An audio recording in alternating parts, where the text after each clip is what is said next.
There are only 4 teams left in the NBA: the New York Knicks, Indiana Pacers, Minnesota Timberwolves, and Oklahoma City Thunder. No matter who wins, we will get a totally new core to be crowned champions. In this video, we're going to discuss what an NBA championship would mean for each one of these franchises. Let's start with the Indiana Pacers. For the Indiana Pacers, a championship in 2025 would represent far much more than just a culmination of a great playoff run. It would be the crowning moment for the NBA underdogs. Everyone has been writing Indiana out except Indiana. People thought they were going to get bounced in the first round by Giannis and the Bucks. Well, guess what? The opposite happened. They had a deja vu and beat them again 2 years in a row. People thought they were going to lose to the Cavaliers, the #1 team in the East. Well, guess what? That's not going to happen. Another thing happened. We're back to the Eastern Conference Finals. This isn't even new territory for them, so I don't know why it's so surprising for so many people. This is a franchise with 3 ABA titles but 0 NBA banners to show for decades of competitive yet ringless basketball. This team has always tried to do things the right way, without tanking, without drama, without star hopping, and now they're just 8 wins away from everything. Indiana has always been criticized for being stuck in NBA purgatory, but now they could finally be rewarded for not trying to win the cheap way out and for winning the old school way. And boy, oh boy, can they prove a lot of their haters wrong. Just a few months ago, Tyrese Halliburton was voted the most overrated player according to an anonymous player poll, and look where he's at now, leading his team to his 2nd straight Eastern Conference Finals. If Tyrese wins both a ring and a Finals MVP, it's not just a nice narrative. He would instantly surpass Reggie Miller as the greatest Pacer of all time. Reggie was beloved, iconic, and the face of the 90s, but he never brought a title home, and he's leading this team to shooting some lights out basketball. The Pacers are shooting 50% from the field and 40% from deep. The last playoff team to do that was the 2014 Spurs. That same Spurs team had the most lopsided finals victory in NBA history. Head coach Rick Carlisle deserves immense credit for this. His system emphasizes movement, spacing, and unselfishness. The Pacers lead the playoffs in fast break points and points per possession on cuts. They don't just run, they slice teams apart with pace and intelligence. The Pacers have not reached the NBA Finals since the year 2000, when Reggie and the Pacers lost to Shaq and Kobe in 6. Before that, they were a dominant ABA team but could never break through after the merger. They never had a superstar in the media that markets fawn over. Paul George left, Victor Oladipo unfortunately got injured, but Tyrese, he seems here to stay to finally break through that mold. This would even be one of the most inspiring rings in NBA history, because it would validate a front office that refused to tank and choose to build a culture instead off of good hard work. If the Big Apple, the New York Knicks, become 2025 NBA champs, it would be the end of one of the longest and loudest droughts in NBA history. It's been 52 years since their last title in 1973, and since that time the Knicks have become the league's most passionate paradox, arguably the most iconic franchise in maybe sports without any modern era success to show for it. Heck, when was even the last time the Knicks were in the Eastern Conference Finals? Oh, it was 25 years ago in the year 2000. Do you know who their opponent was? That's right, the Indiana Pacers. Would you look at the time? The Indiana Pacers are the Knicks' opponents this season too. And talk about coincidence, during the 2024 offseason, Brunson and Tyrese Halliburton appeared in WWE SmackDown. This is full circle poetry, it's just too perfect. A ring in 2025 would be a cultural earthquake. It would shake Madison Square Garden to its core, fill every street in Manhattan with orange and blue, and instantly make Jalen Brunson a New York legend. We're talking Derek Jeter's level of citywide adoration. Brunson isn't just great, he's one of the best players in the league, full stop. He's averaging over 31 points and 8 assists in the playoffs, dragging this team through tough matchups with surgical footwork and unstoppable mid-range. He's the 33rd pick in the 2018 draft, the same draft that had his former teammate Luka Doncic,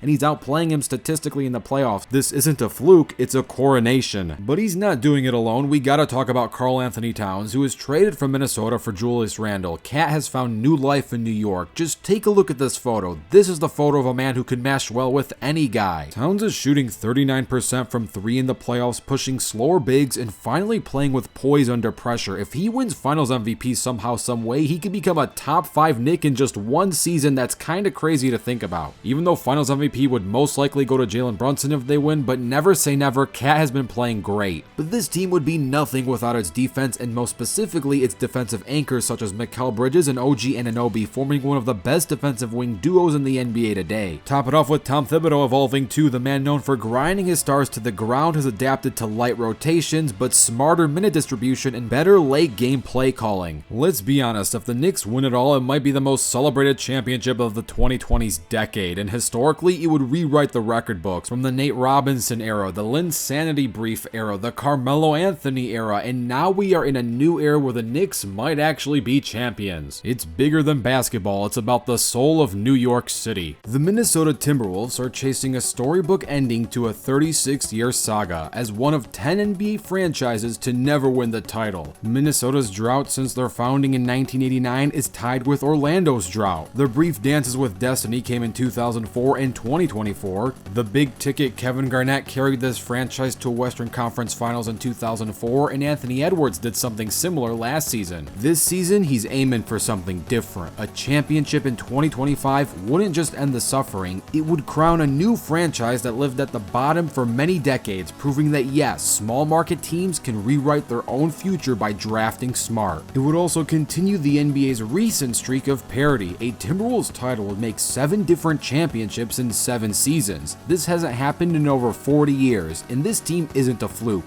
They earned it through smart roster building, internal development, and by handing the keys of this franchise to a 23-year-old phenomenon who's on the right side of superstardom, Anthony Edwards. In just 4 seasons, he's already played in 7 playoff series, winning 4 of them. He swept Kevin Durant, knocked off Nikola in 7, and sent both Luka and LeBron home in 5 games. His only true misstep in the postseason came against the Mavericks last season, and of course 2 growing pain losses, but this year Ant is different.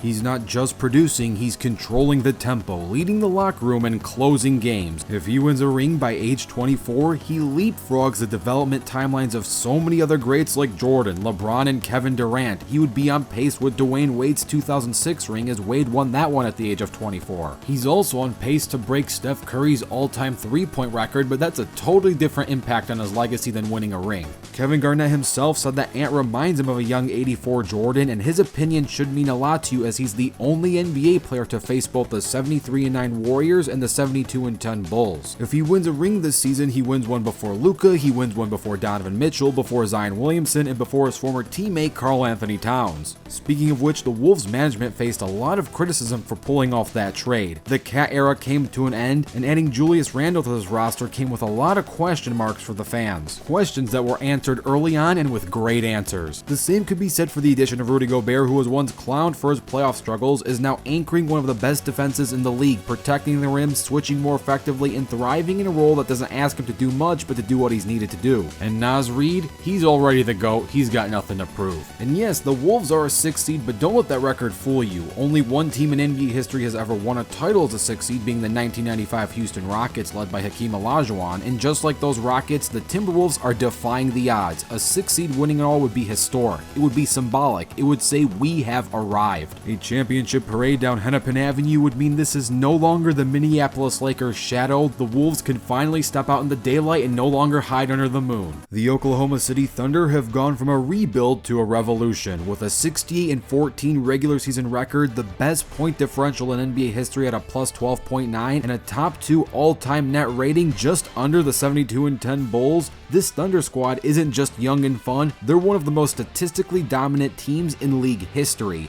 If they win the 2025 NBA championship, they become the first team since the Warriors to have such an amazing win record and a ring alongside it, a 67+ win championship season. Shai Gilgeous-Alexander is the centerpiece, he's likely the MVP, and if he adds a finals MVP and a ring in the same season, he immediately becomes the greatest Thunder in history. That's saying something when you consider Kevin Durant and Russell Westbrook once wore these types of jerseys. KD and Russ did win regular season MVPs for this franchise, but never brought a title home. Shai doing it would rewrite this franchise's legacy all in his own penship. And in many ways, this would feel like the first ring ever for this franchise because a lot of OKC fans don't see themselves as Seattle Supersonic fans and vice versa. And here is the absolute craziest part of all. They are the youngest team in the NBA right now. They are way under the cap. They have a mountain of draft picks. If they win a chip this season, they're gonna get ready for the greatest dynasty you've probably ever seen. What the? Who's going to stop this team for the next 5 years if they set the tone early and set it now. Chet is in his sophomore season, but he's playing like he's been in the league for 10 years. Lou Dort is a defensive nightmare. Cassian Wallace and Aaron Wiggins have been lights out off the bench. This team leads the league in turnover differential, forcing 17.1% of opponents' possessions into giveaways while committing just 11% in return themselves. Winning a championship this season would crown one of the most efficient rebuilds in NBA history. How do you come back from losing Kevin Durant, Russell Westbrook, James Harden to that awkward Chris Paul era, that awkward Carmelo Anthony and Paul George era,